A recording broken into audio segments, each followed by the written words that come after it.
Ternyata perempuan yang mahal itu adalah perempuan yang punya malu. Jadi pemuda-pemuda, bila nampak perempuan ada rasa malu, siapkanlah mahar yang mahal.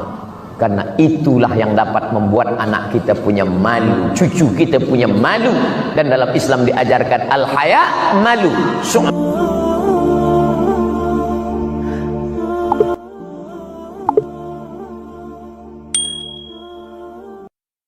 Dalam syariat Nabi Muhammad SAW, perempuan yang paling baik adalah yang aqalluha mahran, yang maharnya paling murah, itu yang paling baik. Makanya dalam contoh hadis hasan, hadis paling tinggi sahih, di bawah sahih hasan, di bawah hasan dhaif, di bawah dhaif maudhu. Contoh hadis hasan adalah tentang menikahi perempuan maharnya selipar. Boleh menikah mahar selipar, tapi jangan diamalkan. Ini sekadar setakat contoh saja. Sebab bila aku nikahkan engkau dengan anakku dengan mahar selipar tunai, mungkin sedapnya masa akad tu, tapi nanti kan kadang masa tak suka, nanti lelaki ni marah, apalah awak ni, saya nikah dengan awak selipar tau. Ini setakat contoh saja. Tapi sekarang alhamdulillah ada yang dicontoh oleh pemuda-pemuda Islam, mahar dengan mengajarkan surah Ar-Rahman. Aku nikahkan engkau dengan anakku dengan mahar mengajarkan surah Ar-Rahman tunai. Selepas itu dia pun ajarkan Bismillahirrahmanirrahim. Ar-Rahman 'allamal Qur'an, khalaqal insan, 'allamahul bayan, sadaqallahul. Kenapa tak selesai? Nah, itu aja dulu. Mana boleh? Dah banyak dah. Apa dalil mahar menikahkan mengajarkan Quran ni? Adakah dalilnya dalam sunnah Rasulullah SAW? Ada. Masa Nabi bagi tazkirah, tegak seorang perempuan, inni wahabtu laka nafsi, inni aku wahabtu laka, memberikan nafsi diriku kepadamu. Begitulah perempuan zaman dulu. Ya Rasulullah, aku berikan diriku kepada engkau.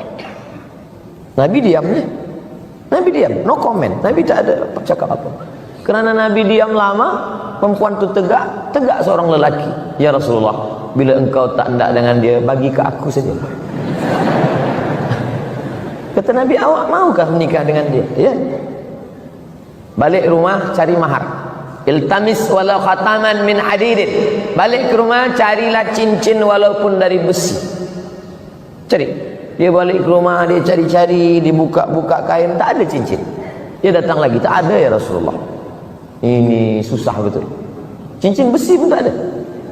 Kata Nabi, cuba cari lagi, mungkin ada kain. Lepas tu dia balik, dia bawa kain. Ada kain ya Rasulullah. Untuk mahar engkau nikah dengan dia? Iya. Berapa kain? Satu. Bila kain satu jadi mahar, nanti istrimu pakai, kau pakai apa? Lepas tu dia pun malu tertunduk. Kerana tegak lama malu, dia pun pergi. Masa dia pergi tu Nabi panggil, ta'an, sini kejap. Hal ma'aka minal Qur'an, engkau ada hafaz Al-Quran? Dia pun sebutkan surat tu kada, surat tu kada, surat tu kada, surat tu kada. Saya hafaz surat ini, surah ini, surah ini, surah ini. Terus saja di majlis itu Nabi nikahkan. Apa kata Nabi? Zawajtuka ha, zawajtuka ka engkau. Aku nikahkan engkau ha dengan dia.